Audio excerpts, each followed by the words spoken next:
I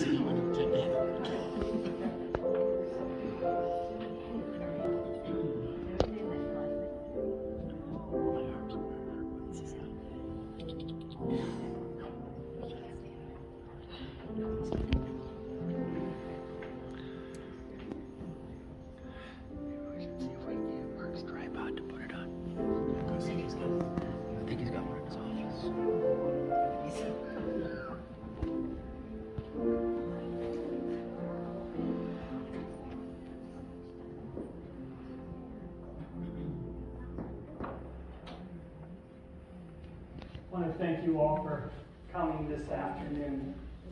Let's begin with prayer. Father, we thank you that you walk with us through the mountaintops, but also through the valleys. We thank you that we don't have to go looking for you, that you are ever present. So we just pray that each one of us would feel that presence today. We thank you in Jesus' name. Amen.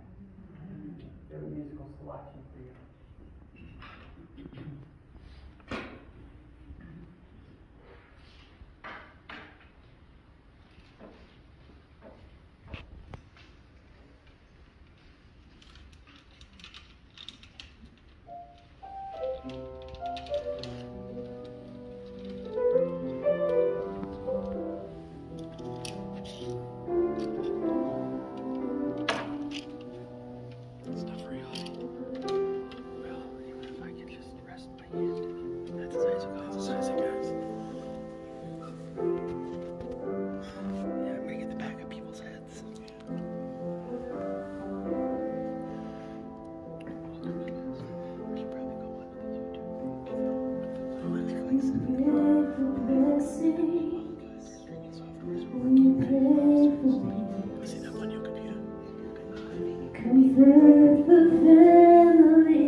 Your mercies endless now.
In a moment, I want to give you an opportunity to share some memories that you might have of Fred. Fred Calligure, age 76 of Sauk Rapids, died Friday, May 14, 2021, at St. Cloud Hospital. Fred was born January 29, 1945, in Hibbing to Frank and Jane. He graduated from Hibbing High School in 1963. Frank served our country, the United States Army, from 1965 to 1967. He was stationed in Germany. In 1970, Fred graduated from Bemidji State College with a bachelor's degree in elementary education. Fred taught in the St. Cloud School District from 1971 to 2002. July 19, 1975, he was united in marriage to Kathy. She was 4 at the time. In Rochester. Their union was blessed with a son, Greg, daughter, Gina. He enjoyed hunting, fishing, playing pool, cards, joking around, and having a good time. Survivors include his wife, Kathy, Greg, of Missouri City, Texas, daughter, Gina and Jacob, of Brazil, sister, Julie, brother, Eugene, Claire, grandchildren, Oliver, Ari, Gabriel, Sophia, and Andrew. Preceded in death by his parents, his brother Thomas, and his daughter-in-law, Nuchka. I never had the opportunity to meet Fred, so what I would like is for you to help me to get to know him a little bit better. If you might have a story that you could share, I think it would be wonderful.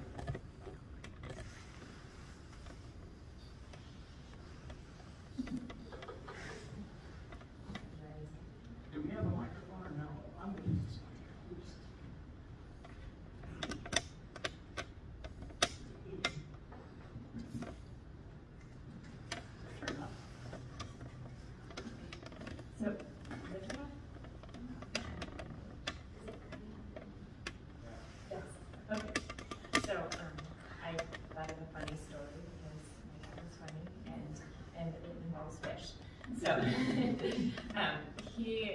When he was teaching over the Christmas break time one year, he decided to, instead of bringing his classroom fish home from school, he decided to just dump a bunch of food in the tank and said that it would be fine. And we all told him, no, that's not going to work out really well for you. But when he got back to school, and then he came home and we said, well, how was the fish? And he said, well, it was kind of on its side and it was really puffy and big, but I gave it a little squeeze and stuff came out its mouth and the rear end and it was fine.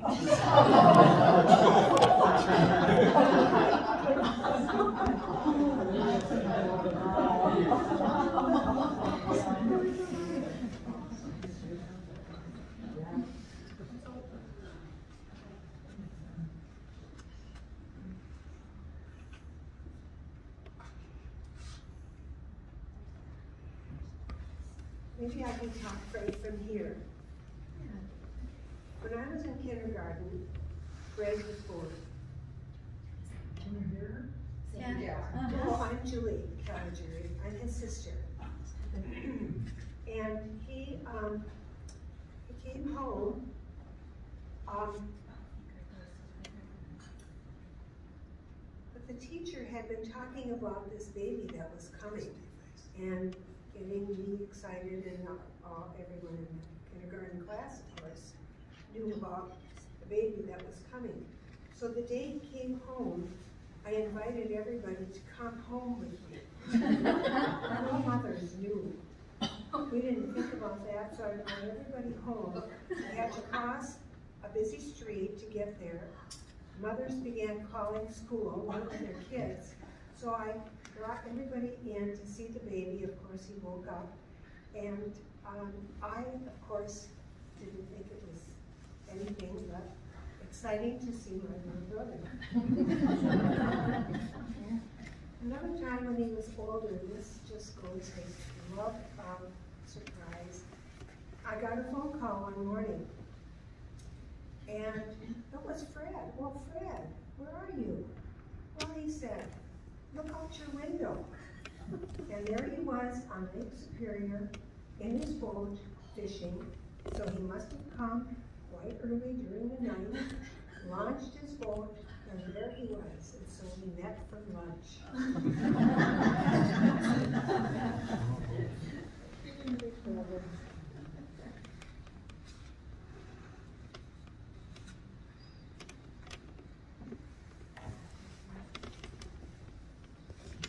I'm Claire Calligure, married to this wonderful man here. This isn't funny. This is just what I was thinking about Fred. I experienced out there today and in here so much love. It was palpable, said Mom. But you can tell it, you're all here because you love each other, because you love Fred. And so, being who I am, I just thought about the passage in Corinthians, that love is patient and it's kind, and God is love, and love doesn't boast, doesn't envy, love is not rude, love does not hold grudges, love is not self-seeking, but love goes against all evil and celebrates the good and the truth. And the truth is, love never fails. Love protects. Love is always there, never ending. And God is love. And Fred is with God.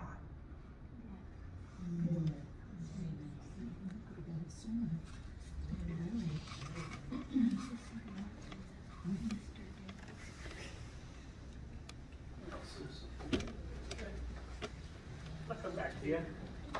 Thank you. My name is Jim Hooper. I'm an Iron Ranger. And Fred was had me in school by 2 years. Well, I got to know him over the years, and when I was probably around 20, 21 years old. And so we'd hang out around town, shoot some pool. Fred was not a tall man. The pool table maybe is about that high. He had an advantage because he could get down there so low. He could just, I had to go like this. He's down there, eyeball to eyeball with the cue ball. And boy, I'll tell you, I never saw anybody in my life except one guy that was a pro pool shooter. Willie Moscone came to Hibbing one time. He was the best in the world for a while. But I never saw anybody that could shoot pool otherwise better than Fred. And when we were at Bemidji College, we had this club called the Rangers Club. And there was a pool tournament at the college. I remember seeing Fred at the Rangers Club so-called meetings, but they were you're not supposed to talk about stat stuff, but Bob and Red Zabachnik were the sons of a beer distributor in Hibbing. And sometimes they'd go back from Bemidji to Hibbing, they'd get the beer truck, and then they'd bring it to this property that we purchased. And then we put the kegs in the basement, and we had a band upstairs. I'm sure he was at a few of those.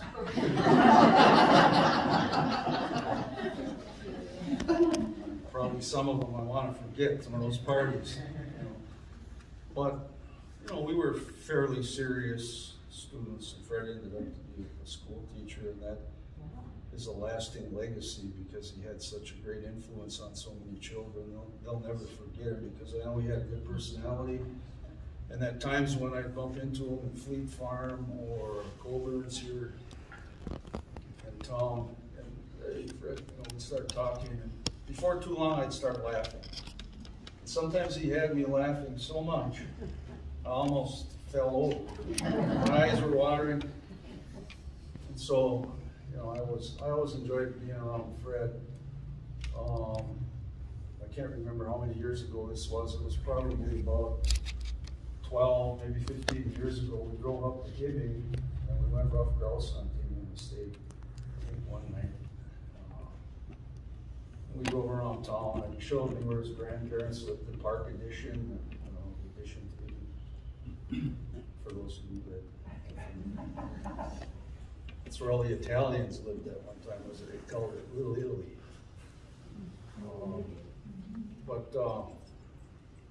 Yeah, Fred and I also went pheasant hunting once at one of the game farms here. We had some good luck. We got home quite a few pheasants. He and I and my son. So, you know, I've had connections with him over the years, going back more than 50 years. So I thought it would be important for me to say a few words about Fred, whom I'm proud to say was my friend.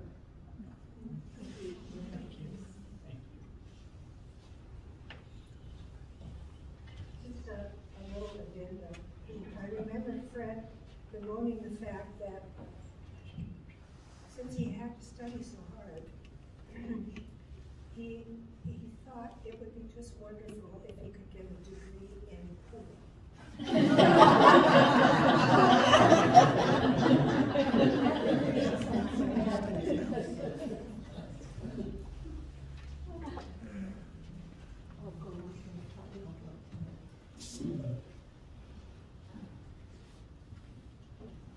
I'm Kelly Mullen. I taught with Fred at South Elementary. We were in elementary school for about 3 years, wasn't it? And he was quite a teacher. There was one lesson in particular, an art lesson, that we were to make something called Oompa Loompas. Now, does that come from Wizard of Oz or someplace? Charlie and the Chocolate Factory. Oh, Charlie and the Chocolate Factory. But he presented this lesson. I was right next lesson to him, and it went over really well with the kids. They made what they were supposed to make, and I was just befuddled. I didn't know how to get that into my head and to present it, but he did a wonderful job of making these Oompa Loompas, if you can imagine. Kind of semi-three-dimensional. Do you ever see any of those? No. I don't think I dreamt that up either. But we were friends and fishing and hunting a lot. And the first one is the hunting experience where I invited Fred to a bow hunting evening northwest of St. Cloud, south of St. Stephen. And I sent him out to the East 40 where there was some woods, and I had to stand there, and I went to the West 40. We probably hunted for 2 hours and came together then, and Fred looked kind of excited. He says, "Kelly, I have a deer. I got a deer, I think." So we got a flashlight and went out, and within 7 or 8, 10 minutes, we found that deer that he had gotten. And I hunted for several years. I never got a deer with it. It's amazing. And then fishing, we did a lot of different fishing trips. One was to Lake Bemidji. Many of you know Bemidji. Lake Bemidji is pretty big. It's 6, 7 feet miles long and 2 miles wide. We were out in the middle of the lake coming back from fishing, and it was after sunset, getting semi-dark. Fred looked ahead a ways. He says, "No, there's a black lab swimming in the lake." I said, "What?" So I eased on over there. And I says, "Fred, that's not a black lab, that's a black bear." And he said, "Well, get a little closer." No. That's when I jumped in the boat. Circumvented it, but it was going across a big lake Bemidji. Maybe it was smelling some of the food from the Bemidji State cafeteria. And another thing was fishing. He was just phenomenal. We went to Lake Mille Lacs a couple times, once in the evening. And he was a great evening fisherman, which I just don't like to do. And he had that small boat with, what, a 10, 15 horse motor? Probably. And we were out there, and I think we had just one light, no headlamps like you really should have. And he was just amazing at trolling with rapalas. And some of you who have fished know rapalas have a pair of treble hooks on them. And you don't want to get any clothing or anything in them. But we would troll, and I think he was going 5 miles an hour, and you're supposed to go about a half mile an hour, or 1 mile an hour. And then 5 minutes, he caught a nice walleye. And he gets it up there and gets those hooks off, and we start again trolling. I wasn't catching anything. And within 5-6 minutes, he catches another one with his rapala. It's just amazing. I never had any luck with rapalas, but I think we got our limit, and that limit then was 4 or 5. And let's see, another one was another fishing story. It's up in the Bemidji area, I think. It's a round lake. You would know these lakes that I never had gone to, and you always would be able to know the spot to go into and fish successfully. And the hunting was quite amazing. Grouse hunting too. You would go up to Meadowbrook, north of Motley, and hunt on this state county area. And we had a dog, was it Mishka? Something like that? Mishka. Yeah. And that dog, I think, knew how to find grouse just good as any hunting dog that was bred for hunting. And he was just very successful at hunting. So it was a great friend. And I come over there, and Greg, Gina was, well, you're in junior high maybe or so. And I'd always tease Greg about his baseball card collection. He must have had 2,000 or 3,000 cards. Showing his son this morning. He'll be missed.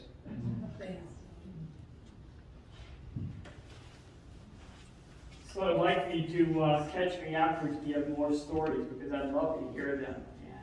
And again, it's a rich heritage, and each of you here are a tribute to the kind of man that Fred was. Death's a part of life, but we're never quite ready for it. The suddenness, it shocks us, and we find ourselves at a loss. For me, it's comforting to know that I have a God that I can lean on, because without God, we would be in terrible condition.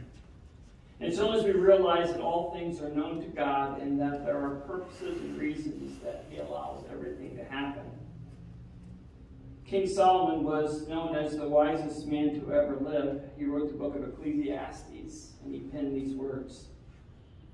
There's a fitting time to do things, a right time for everything on earth, a right time for birth and another for death, a right time to plant and another to reap, a right time to kill and another to heal, a right time to destroy and another to build, a right time to cry and another to laugh, a right time to grieve and another to cheer, a right time to make love and another to refrain, a right time to embrace and another to part, a right time to search and another to count your losses, a right time to hold on and another one to let go. We're constantly impressed with the uncertainty of life. Sorrow is universal and no one can escape it. In such a time as this, there's only one that can bring light out of the darkness. Who can heal the heart that's broken by grief? Who can bring peace of soul and strength of spirit? That one is the God whom Paul called the God of all comfort. God doesn't fail. In my short time with you, I want to try to help you understand a mystery. The purpose of life is not to avoid difficulty, but to produce a character adequate in us to meet those difficulties when they come. Following God doesn't make life easy, rather it tries to make us great enough for life. Following God doesn't give us escape from life's burdens and tragedies, but strength for meeting those difficulties when they come. There's that power able to rise us above today and to comfort us in the face of death itself. In the cross, we can see God suffering with us and for us. We see an example of triumph over agony. And when we start to follow God, He puts in each one of us a little bit of Himself so we won't be bitter. And He gives us an example of how to meet suffering and triumph over it. We must remember that God is adequate for each situation and every circumstance of life. And at such a time as this, we need to trust in the Lord God with complete confidence. He understands our hurt. He knows about the loneliness in each heart.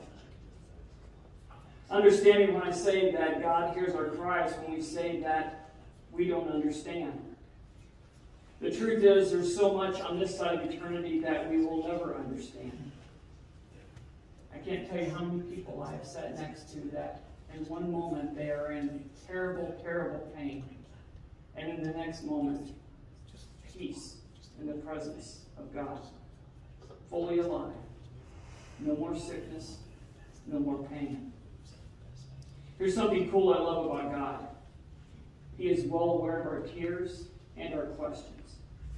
Because, yeah, we question God. We ask the question, why? And it's not wrong to ask the question. I mean, Jesus himself asked the question on the cross when he said, God, why have you deserted me? And it's difficult to not receive an immediate answer to God if we question him. But here's the truth. We don't always understand the ways of God because he's wiser than us. His ways are higher and nobler and greater than ours. We just have to trust him. In the New Testament book of John, he writes these words of Jesus. Peace I leave you, my peace I give you, not as the world gives. Let not your heart be troubled, neither let it be afraid. You see, this peace comes from knowing that God not only sees our needs, but he reaches out to meet those needs. God doesn't leave us alone. He's beside us now and always. Now, I shared with you I never had the opportunity to meet Fred, but what I've learned over the past few days, I think he and I would have hit it off pretty well. Many of the things that he loved to do, I love to do too. I think he and I spoke the same language when it came to how we like to spend our time doing the things we love. Most of those things were geared around fishing. So not knowing Fred, I'm left to wonder. I wonder what Fred would say if he could talk to us one more time. Now again, I'm not going to pretend that I knew him because you know I didn't, but I think perhaps I could speak for him today. So let me just give it a shot if you don't mind. I think the first thing that Fred might say is, fish on! Few things are more exciting to hear that phrase to a fisherman. You know, your line is in the water and you feel the bite and you make the tug and now it's on. Fish on. And it's time to land to see what's on your hook. Do you have a prized walleye or do you have a bullhead? What's on the other side? Fishing was a part of his life. And there are so many unimportant things that pull us away from the important things of life. And I think he'd want us all to realize that life is too short to spend all of our time doing those things that truly are not that important. We need to get busy doing those things that we love. This past weekend was fishing opener. And he loved to be on the water. It sounded like Alec and Mille Lacs were two of his favorite spots. And that's a testimony to his fishing abilities. I mean, none of those two lakes are easy lakes to fish, you know. But when you enjoy the water like he did, you're able to sniff out even the most picky walleye. Laughing, joking, having fun with his friends on a pool table, playing cards, or just sitting and visiting. He was the kind of guy that knew how to enjoy life. If he was here, he'd say, fish on. Be certain to enjoy today. I think the second thing that he might say is, watch your bobber. Now, I'm more of a crappie guy than a walleye guy. I remember a few years ago being out on Jamestown, and you could fish 4 lines in the wintertime, and limit out on pipe stem used to be 50 crappies in a day. And there were times when all 4 lines were going at the same time, and if you weren't watching your bobber, you might lose your pole down through the ice. Now, I'm telling you, we had so much in common. We both were blessed with devoted wives, and 2 great children, and 5 grandchildren, and lots of friends. He was a blessed man. And he loved each one of you. And he kept an eye on you because just like that pole, he didn't want to take a chance of losing what he had. Why? Because he loved you. Now, you stole my thunder from 1 Corinthians 13, but I'm going to read it anyway. If I speak with human eloquence and angelic ecstasy, but don't love, I'm nothing but a creaking of a rusty gate. If I speak God's word with power, revealing all his mysteries and making everything plain as day, if I have faith that says to a mountain, jump, and it jumps, but I don't love, I'm nothing. If I give everything I own to the poor and even go to the stake to be burned as a martyr, but I don't love, I've gotten nowhere. So no matter what I say, what I believe, what I do, I'm bankrupt without love. Love never gives up. Love cares more for others than for itself. Love doesn't want what it doesn't have. Love doesn't strut, doesn't have a swelled head, doesn't force itself on others. It isn't always me first. It doesn't fly off the handle. It doesn't keep score of the sins of others. It doesn't revel when others are groveling. It takes pleasure in the flowering of truth.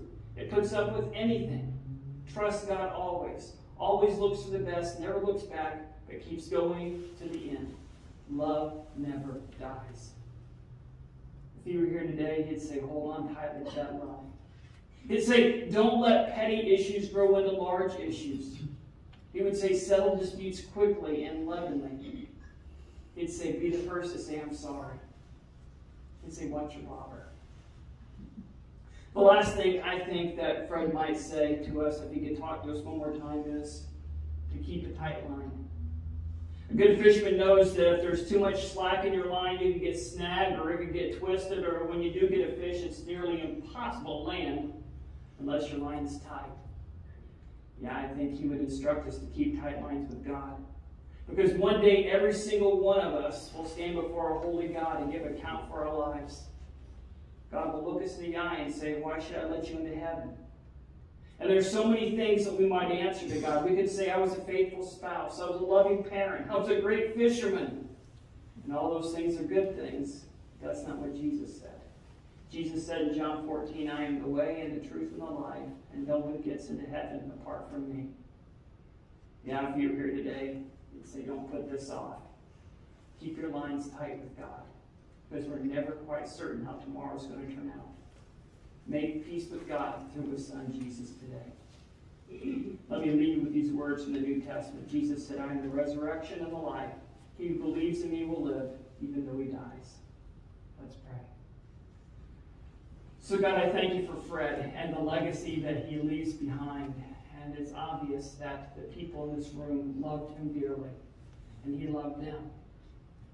So I just pray, Father, that each one would hold on to those memories tightly, and to know that in heaven, there's no more goodbyes. So today, what we're saying is, just see you later. We thank you for that promise. We pray this in the name of our Savior, Jesus. Amen. We have another song.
I'll be looking at the moon.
Please stand at this time. We're going to have a military mass.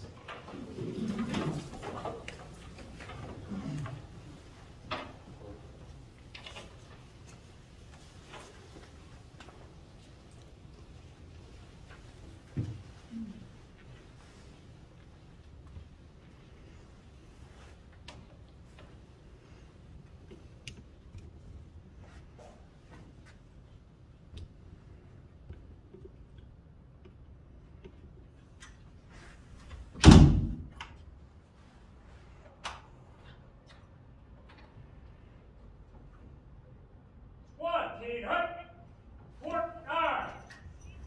Ready? And fire! And fire! And fire! Present R.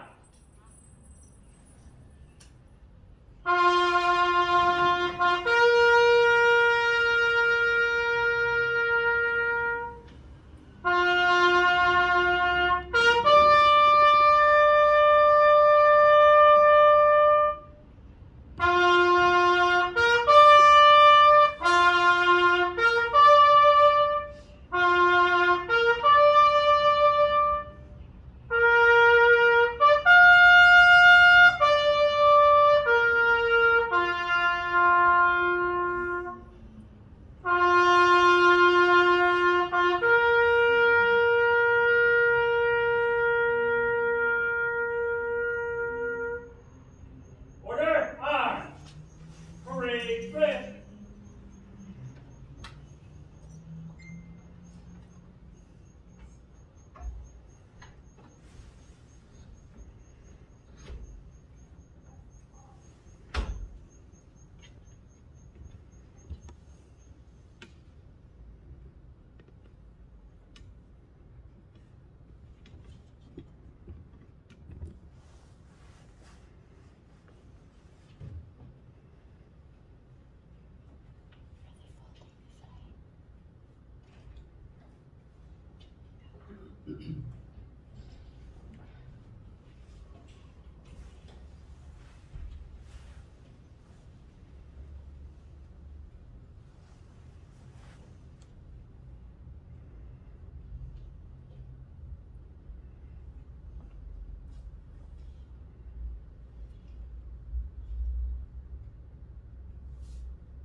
concludes our service. Please continue to share memories of Fred and keep